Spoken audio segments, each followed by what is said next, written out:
Hello, everyone, and welcome to the September Student Educational Talks. My name is Cooper Bailey. I am the Association Management Fellow over here at NCODA, and I will be moderating today's session.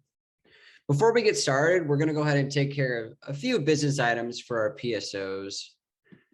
Before we get started, however, Austin, would you mind reading our mission statement? Of course. Our focus is to offer an international community for healthcare students with passion in oncology and pharmaceutical industry. We provide education, leadership, mentorship, and opportunities in research and community outreach. We promote unique and dynamic experiences for students to collaborate with all oncology stakeholders. Thank you so much. Next, I'd like to just welcome all of our established NCODA PSO chapters. We are currently up to 33 new chapters, actually. And we have had 4 that have recently joined us, which would be NeoMed, University of Illinois, Chicago, University of Alberta, and Campbell University.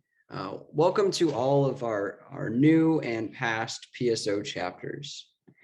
Next, I'd like to focus on some of our current in-progress chapters.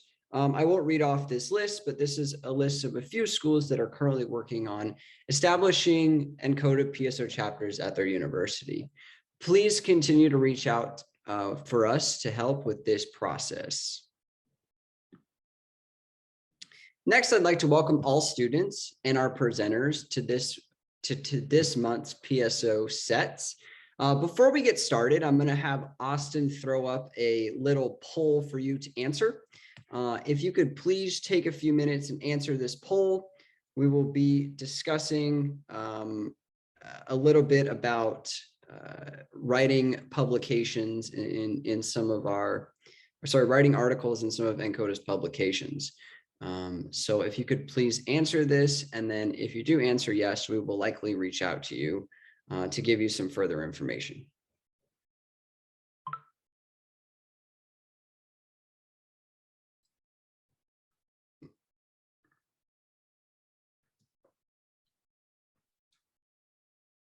All right. Thank you for everyone who answered the poll, and I appreciate it. So moving on. Again, as we look forward, NCODA is currently 4,000 members strong and 700 practices strong. Working together, we become stronger. And as everyone knows, please follow us on our Facebook and Instagram pages. This is where we provide information about our upcoming sets, any organizational changes that are going on, or any updates. So I'll give everyone a couple seconds here. If you have not followed these pages, go ahead and scan these QR codes. Also, don't forget to follow NCODA's LinkedIn page for all national updates.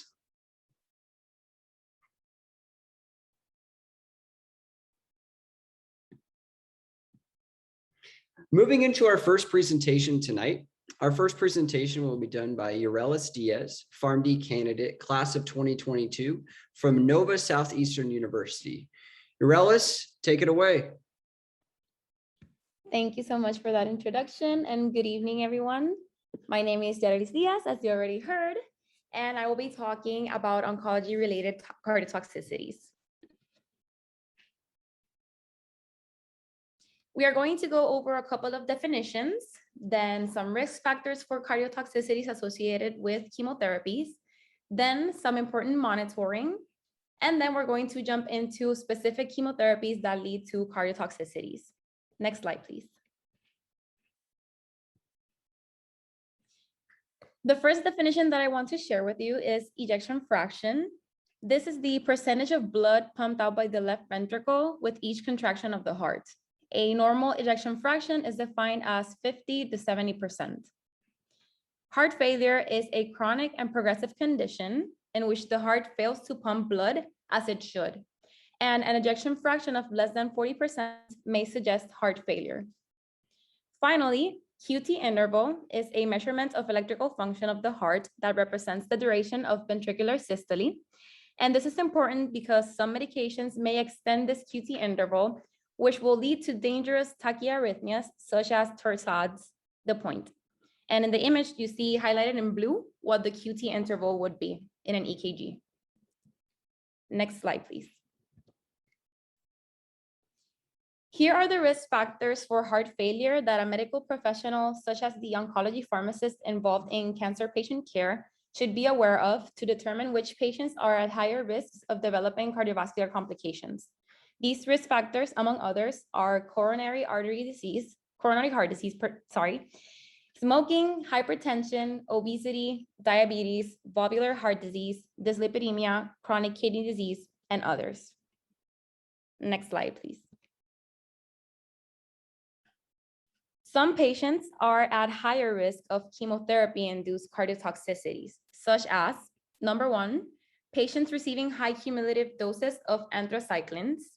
Number 2, patients receiving low doses of anthracycline or trastuzumab alone, plus 2 of the following list. Either age of 60 years or older, low-dose radiotherapy where the heart is in the treatment field, 2 or more risk factors for heart failure or previous heart disease, or compromised cardiac function. And another risk factor for chemotherapy-induced cardiotoxicity is receiving high-dose radiotherapy alone where the heart is in the treatment field. And this is common, for example, in breast cancer and lymphoma patients, among others. Next slide. Let's talk about monitoring. Although there are no specific guidelines as far as monitoring for chemotherapy-induced cardiotoxicities for every single agent that we will go over in the next couple of slides, there are some recommendations to ensure patient safety and to monitor for the development of toxicities and complications. At baseline, for example, which means before starting therapy, it's important to collect a patient's clinical history, to perform a cardiac examination, other exams such as an electrocardiogram, and some cardiac imaging, such as with an echocardiogram. After starting the therapy, we want to see how the patient is doing and make sure that their heart has not been compromised after beginning this therapy. This is why we want to follow up routinely with a history and cardiac exam prior to each chemotherapy cycle. And this is something very specific for anthracyclines, although it can be done for the other chemotherapies as well. And I will go into these. Also, a clinical history and examination every 3 months during chemotherapy. And finally, annual physical exams after the completion of therapy, because some cardiotoxicities can develop later in time, even after the patient has finished their treatment. Next slide. Now let's go into the specific chemotherapies. First, I'll talk a little bit about anthracyclines. And here's a list of them. We have doxorubicin, epirubicin, and daunorubicin. And a good way to remember these is by noticing that they have ruby in their name. And the ruby stone, in case you had never seen it, is bright in color, just like these drugs, which are bright and red and easy to identify. So this is a good way to remember them when studying. Next slide. Some of the associated cardiotoxicities with anthracyclines include new onset of heart failure and left ventricular dysfunction. And some of the proposed mechanism of action for these cardiotoxicities is the production of reactive oxygen species that increase oxidative stress, and this leads to irreversible cardiomyocyte damage, which are the cells that help in the heart pumping the blood. Another mechanism proposed is targeting topoisomerase 2, leading to breakage of DNA double strands and further leading to cell death. Next slide. For anthracyclines specifically, there's a maximum lifetime cumulative dose, which means a maximum amount of drug that a patient can get in their lifetime to avoid the risk of toxicity. For doxorubicin and daunorubicin, this dose is 550 milligrams per meter square. And for epirubicin, it's 900 milligrams per meter square. And this dosing is based on body surface area. The drug that I mentioned here as an antidote, dexrazoxane, is indicated when extravasation occurs, but some studies have shown that it may help prevent or reverse anthracycline-induced cardiotoxicities. Next slide, please. Now let's talk about human epidermal growth factor receptor 2, or HER2, targeted therapies. These are commonly seen in breast cancer regimens and also in others such as gastric cancers when they are specifically HER2 positive. And two of these therapies are trastuzumab and pertuzumab. Next slide. Some associated cardiotoxicities with HER2-targeted therapies are heart failure and left ventricular dysfunction. And the mechanism of action is not well understood, but it's suggested that HER2 expression may be upregulated by previous anthracycline exposure. So it's important to have this in mind when patients have been exposed to anthracyclines previously. And with trastuzumab specifically, cardiotoxicity may be reversible upon discontinuation of this drug. Next slide, please. Now, here's a list of VEGF inhibitors, which stand for vascular endothelial growth factor inhibitors. And these are commonly seen in treatments of leukemias and lymphomas. Some of these are bevacizumab, sorafenib, nilotinib, and pazopanib. Next slide, please. As you may note, these are associated with more toxicities than the drugs seen previously. With these drugs, we might see some hypertension, myocardial ischemia, again, left ventricular dysfunction, QT prolongation, and some other arterial thromboembolic events. So with these, there might be a little bit more rigorous monitoring that you might want to do, such as monitoring blood pressure and others. The proposed mechanism of action for these ones is that they inhibit the activity of VEGF receptors. And these actually have beneficial effects in preventing oxidative stress, loss of mitochondrial membrane, and potential apoptosis. Next slide, please. Here's a list of tyrosine kinase inhibitors, or TKIs, and these are commonly seen in treatment regimens for lung cancer, sometimes breast cancer, and colorectal cancer. And some of these are nilotinib, dasatinib, erlotinib, imatinib, vandetanib, and sunitinib. Next slide, please. These, just like VEGF inhibitors, have many cardiotoxicities, so it is always important to monitor these patients closely when they are on these specific drugs. Some of the associated cardiotoxicities for these ones are atherosclerosis, peripheral artery disease, acute coronary syndrome, strokes, hypertension, pericardial effusion, pulmonary arterial hypertension, QT prolongation, and left ventricular dysfunction.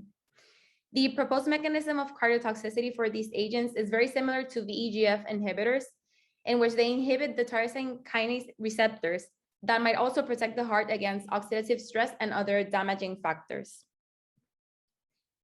Next slide. Finally, I wanted to share this image that I found to be very helpful. This is a simplified list of other drug classes that are commonly seen as part of the treatment regimens for some comorbidities of many patients, including cancer patients. It's important to be aware of the toxicity potential of these drugs, especially when starting a chemotherapy regimen that can further increase that risk of cardiac toxicity. So as we can see, some of the drug classes that cause QT interval prolongation and can lead to dangerous tachyarrhythmias are antiarrhythmics, antianginols, antibiotics, antipsychotics, antidepressants, diuretics, and antiemetics. And we know that a major side effect of most of the chemotherapies is nausea and vomiting. So antiemetics are almost always included in the treatment regimen for cancer patients. So it's very important to keep in mind that these might also have effects in the cardiac health of the patient. Next slide. Here are the references that I use for this presentation. And finally, thank you for your attention. I can take any questions that you might have.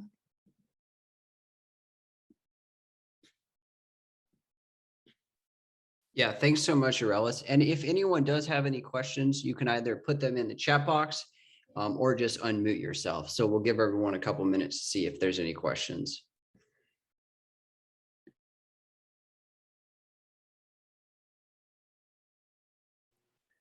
So Aurelis, when you're talking about the QT interval and kind of how we should kind of be looking for it and monitoring it, what level should we really be concerned for these patients where you might have that damage or might really lead into torsades?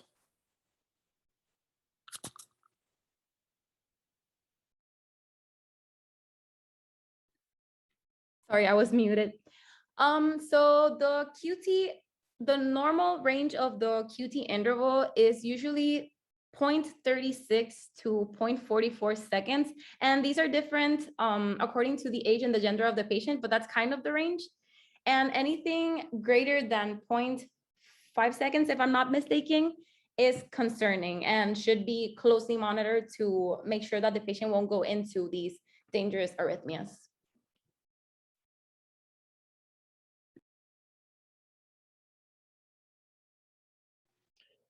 Thank you, Euros. And as you're looking at like anthracyclines, specifically like the doxorubicin, are there any other forms that might offer some more cardio protection or have less of that cumulative effect?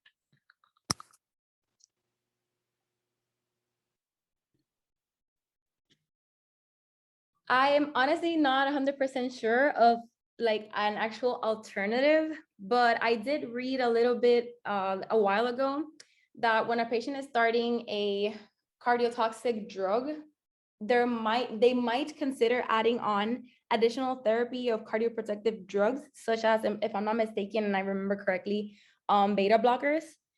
And this might help the patient reduce this risk of cardiotoxicities. But as far as specific alternative therapies, I can look it up and I can share with you so that we can share with the rest of the students and attendants.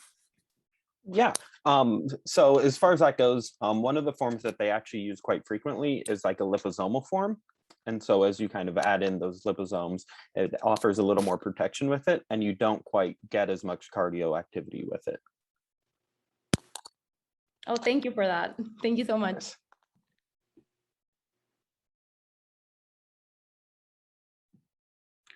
Well, Eurelis, you're getting a lot of praise on the chat box, but I don't think we have any further questions. Again, we really appreciate you taking the time out of your day to help with our student educational talks. Thank you so much. So And thank you, everyone. Thank you. So our next talk is going to be over non-small cell lung cancer. And this is going to be given by Kathleen Hill and Mary Crawford. I will go ahead and stop share of my screen and we'll have them go ahead and pull up their screens.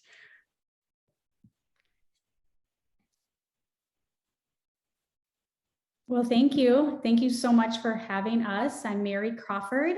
I am a lung representative from Chicagoland. So shout out to my great partners on the call tonight that are from Illinois pharmacy programs. Thank you for everything you do and everyone on the call. Can you see my screen okay?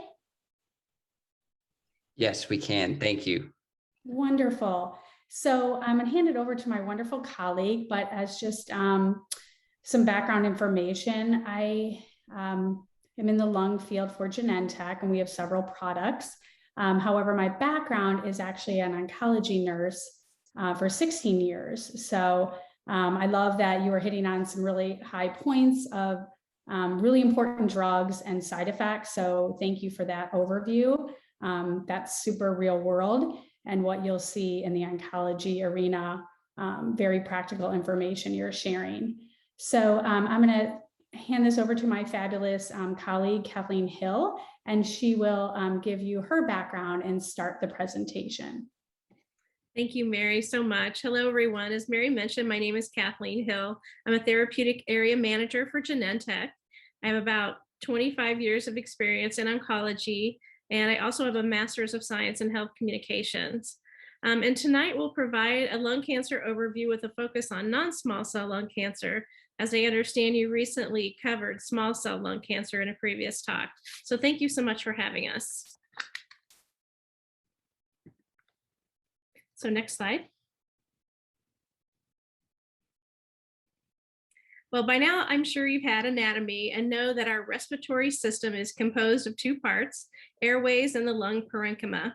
In the airway system, the trachea first branches into bronchi and then further divides into bronchioles and lastly into alveoli. The two lungs are anatomically similar but asymmetric. The right lung with 3 lobes and the left lung with 2. And of course, the main function is to transfer oxygen into our bloodstream. The lung parenchyma, including the alveoli, alveolar ducts, and bronchioles, play the key role in this gas exchange. Next slide. The leading site for cancer for men is prostate cancer. The leading site for cancer for women is breast cancer. However, lung cancer is the leading cause of cancer-related death among both men and women. 25% of all cancer deaths in the United States are due to lung cancer. About 228,000 patients were diagnosed with lung cancer in 2019 in the US, and an estimated 142,670 patients died of this disease. Unfortunately, the overall 5-year relative survival rate across all stages of lung cancer is still low, around 19%. So now we're going to look at the next slide, please. Lung cancer consists of two major types: non-small cell lung cancer and small cell lung cancer. Small cell lung cancer accounts for 13% of the cases. Small cell lung cancer is highly aggressive, lethal, and metastatic, with a low 5-year survival rate of only 7%. Non-small cell lung cancer accounts for the majority of lung cancer cases, around 3%, and the benefit is it can be histologically subtyped. Adenocarcinoma, squamous cell carcinoma, and large cell carcinoma are the types within non-small cell lung cancer. And immunohistochemistry can be used to distinguish between the histological subtypes of non-small cell lung cancer. Next slide. Lung cancer risk factors are listed on this slide, and smoking is the major risk factor for lung cancer. In fact, 82% of lung cancer cases are caused by smoking. But one thing to note is not everyone who develops lung cancer is a smoker. Early in my career, I heard a physician talking about lung cancer, and he was an oncologist, and he stressed how addictive cigarettes are, and that patients should not feel shame. There's a lot of bias still with lung cancer, unfortunately, but efforts are being made to help remove and combat this by organizations such as US2 and the American Cancer Society. Secondhand smoke is another risk factor. Radon exposure in the home or workplace, other work carcinogens, asbestos, diesel exhaust, coal products, and others, air pollution, and personal or family history of lung cancer is another risk factor. Next slide. Smoking, of course, is no longer just combustible cigarettes. You may have seen in the news the controversy around e-cigarettes. E-cigarettes or vaping devices emerged in the mid to late 2000s. And of course, they're electronic nicotine delivery systems that provide an alternative to cigarettes. These battery-powered devices allow the users to inhale aerosol produced from cigarette, the cartridges. And of course, they contain nicotine, glycol, glycerin, and flavoring. And evidence suggests that current generation e-cigarettes are less harmful than conventional cigarettes, but the long-term risks are still not clear. E-cigarettes have risen rapidly in the United States, as you can see by the chart in the middle, particularly around youth and young adults. And more high school students have reported using e-cigarettes than tobacco cigarettes. But we know that this is sort of a gateway to combustible tobacco products. Also, nicotine exposure among adolescents and young adulthood can cause addiction and harm to developing brains.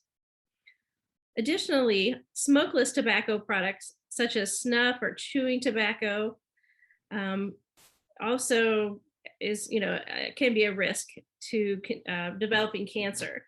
These products cause oral, esophageal, and pancreatic cancer, as well as precancerous lesions in the mouth. Next slide. The primary prevention, of course, is smoking cessation, and many institutions and health systems offer smoking cessation classes. Also, the NCI has a toll-free number directly helping people to quit by giving them a call. And they offer counseling, information on how to quit, and referrals.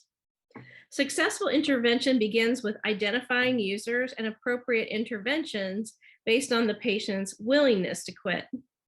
The 5 major steps to intervention are the 5 A's: ask, advise, assess, assist, and arrange.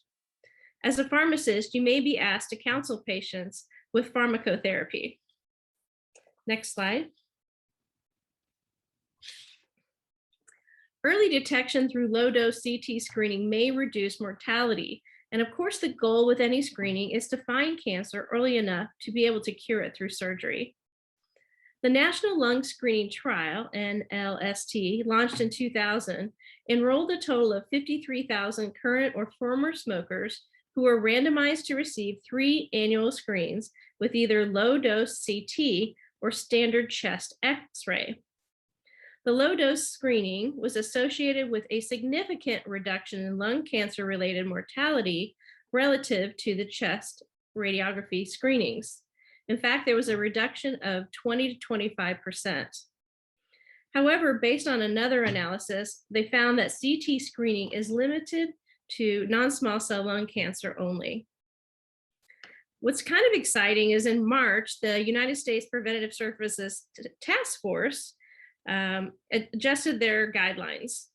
The new guidelines will nearly double the number of people in the US who are advised to have yearly CT scans to screen for lung cancer, and will include more African Americans and women, in that these patients smoke less heavily. The new guidelines lower the age when screening should start to 50 from 55, and reduces smoking history to 20 pack years from 30.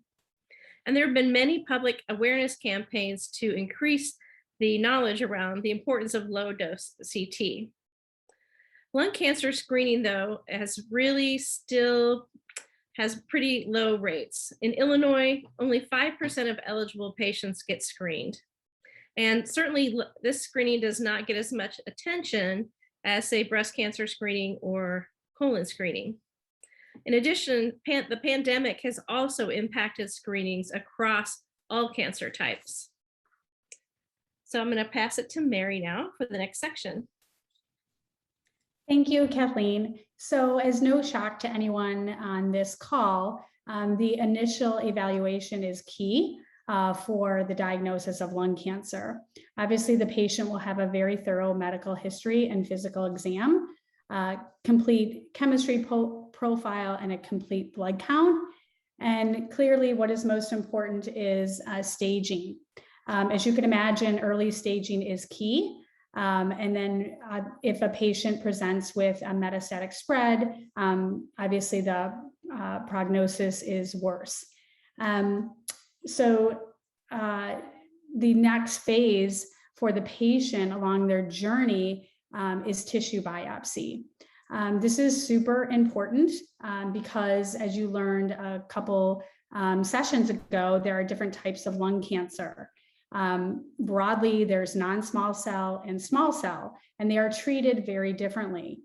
So getting adequate tissue is still an issue, believe it or not. We've come a long way, and we're in the advent of even liquid biopsy, but tissue is still the gold standard, obviously, for pathology to do their histopathological staining and to be able to clearly diagnose what type of lung cancer the patient has. And for anyone on the call, for a relative or friend who potentially would be diagnosed with lung cancer, it's super important to get the right tissue diagnosis. And it would be super important to ask a family member or friend about biomarker testing, because that is absolutely paramount for the trajectory of a patient's lung cancer. I believe we'll touch on that today, but I think you're going to have a future talk that will talk a little bit more about biomarker testing in lung cancer. And then moving along the stage of lung cancer, obviously early stage patients do better. Some very early stage only need a surgery, followed by potentially chemotherapy. And then unfortunately, the higher the stage, we'll talk about that, there's different treatment options.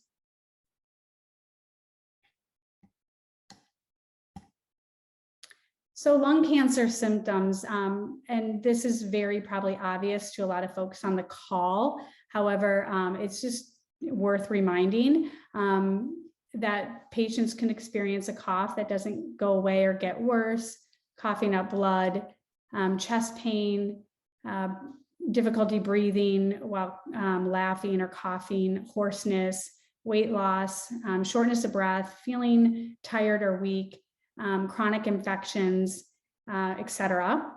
And then when lung cancer spreads to other parts of the body, obviously this is a frightening experience. I remember caring for a very young female in her early 30s, and she presented to the ER with a fracture in her foot.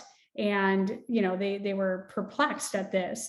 She had a metastatic lytic lesion that they biopsied, and it was metastatic lung cancer. Very a tough disease when you're young, certainly, and then when you present when it's metastatic, just something that you always remember. My mother-in-law also was diagnosed with lung cancer about 20 years ago, and she was just in the hospital with pneumonia. She thought it was pneumonia, and they did a scan and then a biopsy, and it was stage 4 lung cancer. So patients could obviously show up in the ER at their primary care, and we hope to actually find cancers earlier, as Kathleen talked about, via screening. So we hope that screening takes off like it does for colon and breast cancer and prostate cancer. We're just not there yet. So unfortunately, common sites of lung cancer metastases is basically bone, lung, and brain, and then multi-site, unfortunately. So it's, again, the call out here is treating these cancers earlier. The patients are going to do better. And now I'm going to bring this back to Kathleen to go over a little deeper about the different subtypes. Thanks so much, Mary. So non-small cell lung cancer is the most common type of lung cancer. As we've mentioned, there are 228,000 new cases a year diagnosed in 2019, and it's the most common type of lung cancer. Of the 4 major histological subtypes we mentioned, there's adenocarcinoma is the most common, but what's really important are the 5-year survival rates for non-small cell lung cancer, which really range from 68% to 92% for stage 1, 53 to 60% for stage 2, 13 to 36% for stage 3, and less than 1% for stage 4. Next slide. So these bar charts, for some reason, the numbers came off of them, so I'll just have to walk you through them. Unfortunately, survival remains poor in small cell lung cancer. The 5-year survival rates are shown on this graph. From 2009 to 2015, the overall 5-year relative survival rate was around 25%. Of the non-small cell lung cancer cases, 19% were diagnosed while the cancer was still confined to the primary site. As you can see, that is represented by the blue bar above the localized. 24% were diagnosed after the cancer had spread to the regional nodes or directly beyond the primary. Thank you, Mary, for pointing that out. And 55% were diagnosed after the cancer had metastasized, and the remaining 2%, the staging information is unknown. Going back into the survival, 5-year survival rate, so if you look at the localized, which we had mentioned before, see that the survival rates are better, of course, with localized, with 61% 5-year relative survival rates, 35% for regional, and only 6% 5-year survival rate for distant mets. Next slide. Accurate and prompt staging is the key predictor for survival in lung cancer, and it also has a major impact on treatment decisions. The TNM staging system from the American Joint Committee on Cancer, AJCC, is based on 3 variables. T for tumor size, how large is the tumor, and has it grown into nearby structures or organs? N, nodal involvement, has the cancer spread to nearby lymph nodes? And M, has the cancer spread to distant organs? Now pass it back to Mary. Thank you, Kathleen. So we're going to talk briefly about biomarker testing for non-small cell lung cancer. Unfortunately, small cell lung cancer is not a disease where they have biomarkers to test, but thankfully we've come such a long way in non-small cell lung cancer in this arena, and there's so much more hope than there was 20 years ago. So this is exciting time, and what a time to be in school and learning about oncology, because the oncology world is simply a fascinating world, and one where personalized medicine makes such a difference and an outcome difference for patients and their family members. So this circle graph here shows all the different tests that are available for a patient who has lung cancer.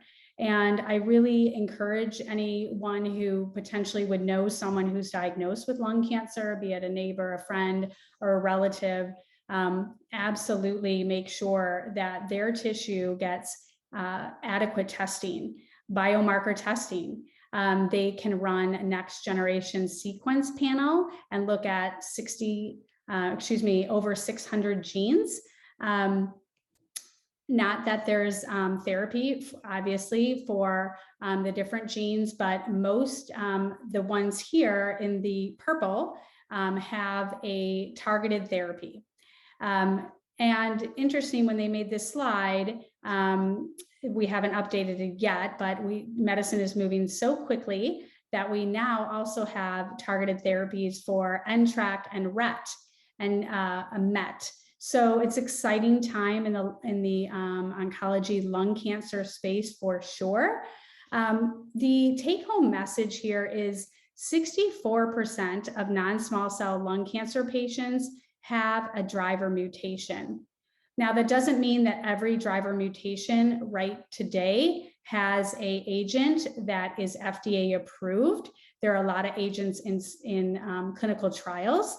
But many, as you can see here, the ROS1, ALK, EGFR, PD-L1, NTRK, and RET, they do. These patients tend to be younger. They tend to be non-smokers. For instance, for ALK, I received a call of a 20-year-old in the ICU on a vent, and he had a pleural effusion, and they wondered about this, and they biopsied the effusion, and it was metastatic lung cancer. Very suspect. They ended up doing ALK testing, and sure enough, this young gentleman had an ALK mutation. They did supportive care first, got him stable, and then he was able to receive an ALK agent, and his tumor melted away. So it's fascinating when you can find what's driving the cancer. These are oral agents, as you guys talked about earlier in the presentation, tyrosine kinase inhibitors, small molecules that really help stop the downstream signaling pathway, and patients do generally very well and can live many, many years without their cancer progressing. So very exciting time in the world of lung cancer, and stay tuned, because I think there will be a talk that's really going to focus more on the importance of biomarker testing. So switching gears a little bit is the era of immune therapy in cancer, and cancer in general, not just in lung cancer. So this is the cancer immunity cycle. But what happens is cancer and tumor cells are very tricky, I would say. They produce molecules that basically hide and put a coat over the immune system from recognizing tumor cells. And that's unfortunate because our body obviously would be able to do a great job. So nowadays we have medicines, anti-PD-1 and PD-L1 that take the cloak off the tumor cells, so our own immune system can in fact rev up and have that cytotoxic kill for the cancer cells. So it's an exciting time. Again, this is not just meant for lung cancer. They're using immunotherapy in different cancer segments. So this will be just part of your normal day-to-day world with immunotherapy. So with immunotherapy, they've recognized that, especially in lung cancer, if the tumor cells have high PD-L1 expression, the patients tend to do very well with anti-PD-1 therapy. So this is an IHC assay here, and it's a stain so that the pathologist can directly look at the tumor cells and identify if it's greater than 1% or 50%, which is very helpful because a lot of our therapies now are actually based on expression of PD-L1. So you'll learn about that in your areas of work. That PD-L1 testing will be important, and it also will be important for FDA approved therapies, especially in lung cancer. So we're going to just touch on the treatment landscape. Obviously, this slide really talks about, if you're diagnosed early, they will resect the tumor, and if you're diagnosed at a stage 1, which is the tumor is just localized and the surgeon can remove it, some patients just get surgery alone. They might follow it up with a little bit of radiation in the field. Generally, when the tumor is bigger and has spread to the lymph nodes, you could have let's say we'll just jump to stage 3. They would remove the tumor, or do chemotherapy with radiation. The fourth bucket down here is stage 4 disease. And this is an area where chemotherapy, for sure, was the first options that patients had. And then targeted therapy came about when we started identifying driver mutations. We talked earlier in the presentation about anti-angiogenic agents, such as bevacizumab. That was found to be very exciting in the lung cancer space, to actually inhibit the blood supply to the tumors. And then, like I just mentioned, the immune checkpoint inhibitors are where we are today. Generally speaking, they do a lot of combination therapies in the world of lung cancer. So immune checkpoint inhibitors with chemo, anti-angiogenic agents with chemo. Targeted therapies, however, the thought process in lung cancer is if you find a driver mutation, you treat the mutation because that is driving the cancer. So those are mainly oral agents. And again, we'll have a different probably presentation on the oral targeted agents in lung cancer at a later date. So milestones in non-small cell lung cancer treatment. It's sad, like I was working as a nurse in the 1990s and we just had chemo back then, and we had chemo with bevacizumab, which was great. My mother-in-law, who was diagnosed right around here with stage 4 lung cancer, she didn't want to go on chemotherapy because she didn't want to lose her hair. And so unfortunately, she tried to go on a clinical trial and hoping that potentially that would work. Or they told her, we could always give you chemo. We know chemo would only probably get you those 7 to 8 months. Because she was diagnosed with stage 4, And she wasn't on anything really, except she probably was on the placebo arm. She ended up passing away 2 months after her first diagnosis, which was September, and she passed in October, which I tell that story because if you don't treat the disease, it could very quickly metastasize. So there are wonderful therapies, as you can see on this screen, and where we're at today in 2020, all of our targeted agents, immunotherapy with chemotherapy. And now this story is so much different for lung cancer patients. They can live years before their disease progresses. So it's a different era, and a beautiful one at that, with a lot of hope. So I think I talked about this earlier. Basically, you want to find the cancer earlier, and then generally the patient can be resected, followed by radiation or chemo.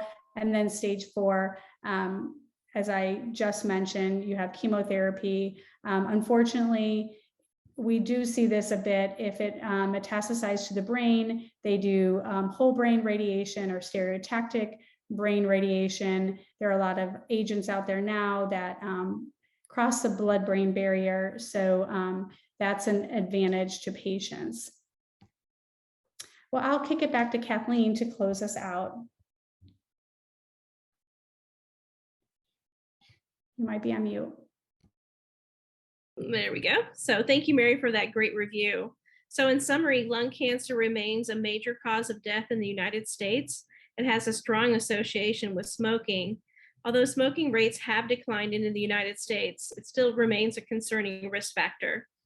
Lung cancer screening has been available since 2011, but adherence rates for eligible population is poor. As I mentioned, in Illinois, it's only around 5%. It is most treatable when detected early, but unfortunately, it is usually detected at a later stage when prognosis is poor. And lastly, small cell lung cancer and non-small cell lung cancer are different diseases that require different treatments. But as Mary alluded to, the good news is that survival rates are tripling for lung cancer patients. In the past, only chemotherapy was an option. Now, about a quarter of patients can be treated with oral targeted agents. Around 50% of those patients are alive at 5 years. Also, immunotherapy has advanced the field. Among men, deaths from the most common type of lung cancer fell 3.2% between the years of 2006 and 2013, and then fell 6.3% each year between 2013 and 2016. So lastly, one thing to keep in mind is that more drugs for lung cancer have been approved in the last 5 years than the previous 50 years. So there's definitely reason for hope. And as an organization, we continue to be dedicated to study and look for therapies that can help these patients. So I just wanted to say thank you so much for your time. And I guess the last slide is just ask if you have any questions.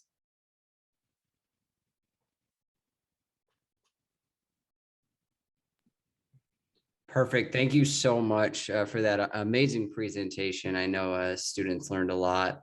You mentioned a lot of great points. One that I will reiterate is the 5 A's, and I will reiterate that because as someone who recently took the NAPLEX, it is definitely asked on your NAPLEX. So make sure if you don't know what those are, you will look them up. Another thing I'll mention is the cancer screening tools, which are on our website, and those are actually all put together by our student organization chapters. So some amazing work there. Again, as I mentioned, if you do have a question, we'll go ahead and throw it up in the chat, or you can unmute yourself as well. So as we're talking about lung cancer screenings, I think this would be more directed to Kathleen, but is there any cost associated with getting screened for patients? Currently, I think the answer is no, just because it is one of the well-recognized screenings by the U.S. Preventive Services Task Force.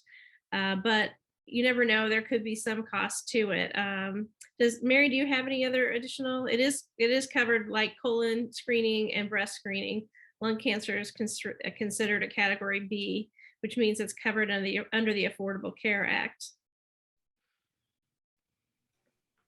Mary, did you have anything to add?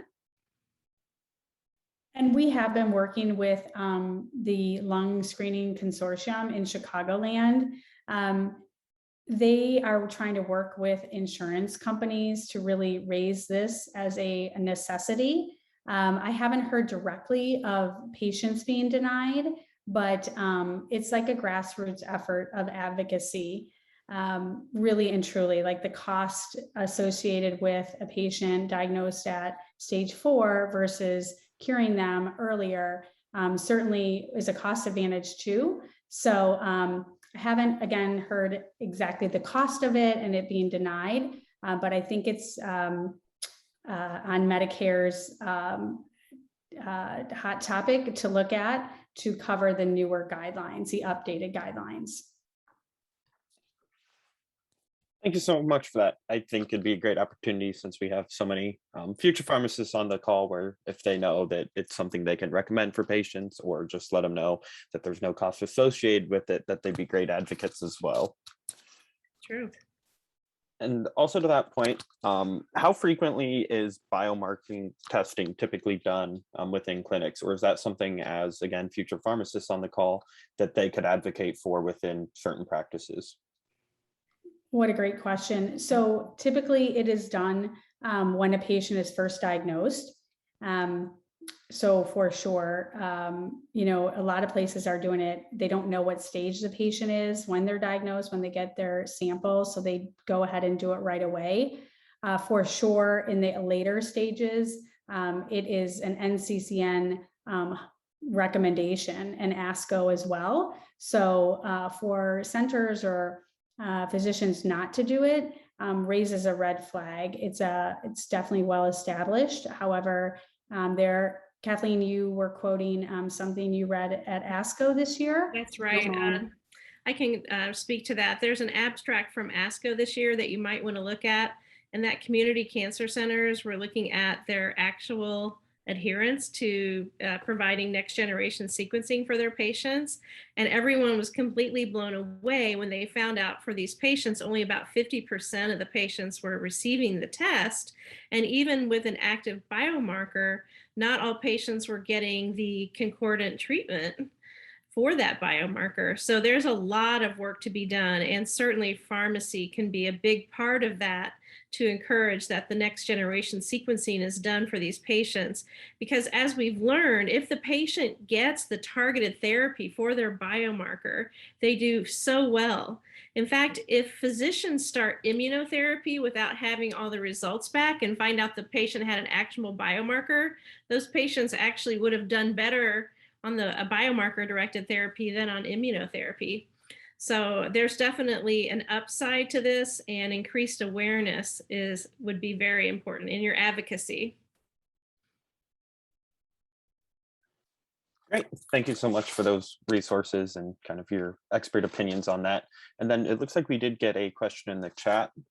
What is the difference in sensitivity and specificity of CT screening between small cell lung cancer and non-small cell lung cancer?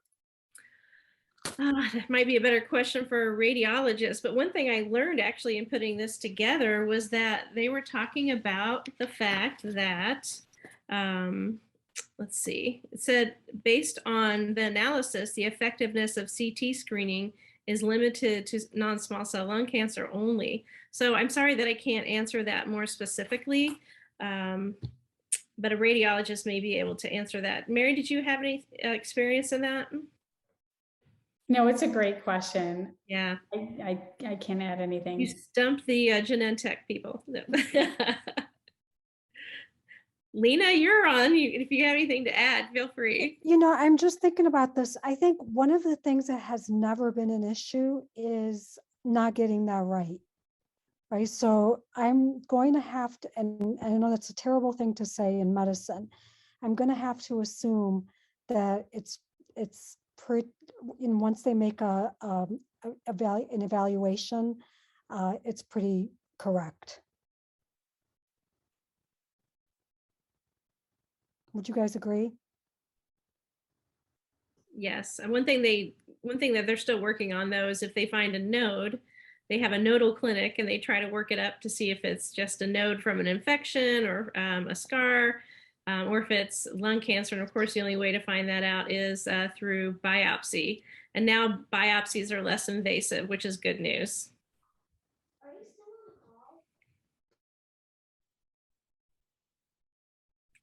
Any Okay, other- thank you for that. Yeah.